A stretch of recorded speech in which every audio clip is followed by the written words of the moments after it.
Charles Ier, né le 19 novembre 1600 à Dunfermline et mort le 30 janvier 1649 à Londres, est roi d'Angleterre, d'Écosse et d'Irlande de 1625 à son exécution en 1649.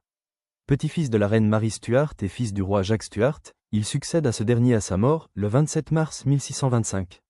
Dès le début de son règne, Charles Ier affronta le Parlement d'Angleterre pour accroître ses revenus, alors que ce dernier cherchait à limiter les prérogatives royales, que le roi considérait être de droit divin.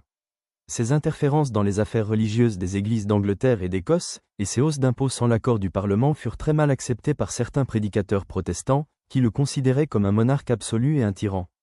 Son refus de soutenir durablement les forces protestantes durant la guerre de 30 ans, associé à son mariage avec une princesse catholique, Henriette Marie de France, soulevèrent également des interrogations quant à sa religion.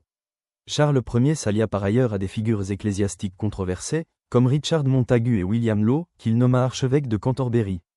Tout cela fit que de nombreux sujets, dont les puritains, considérèrent que l'Église d'Angleterre se rapprochait trop de l'Église catholique. Enfin, ces tentatives pour imposer des réformes religieuses en Écosse furent la cause des guerres des évêques, qui renforcèrent la position des parlements anglais et écossais, et précipitèrent sa chute. Les dernières années de Charles Ier furent marquées par les guerres des Trois Royaumes et par la première Révolution anglaise, au cours de laquelle il affronta les forces parlementaires.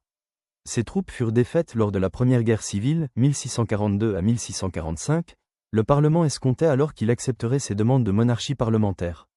Mais il refusa de négocier et forgea une alliance avec l'Écosse, avant de s'enfuir sur l'île de Wight. Cela déclencha une deuxième guerre civile, 1648 à 1649, et Charles Ier fut de nouveau battu, puis arrêté en 1649, jugé et exécuté pour haute trahison.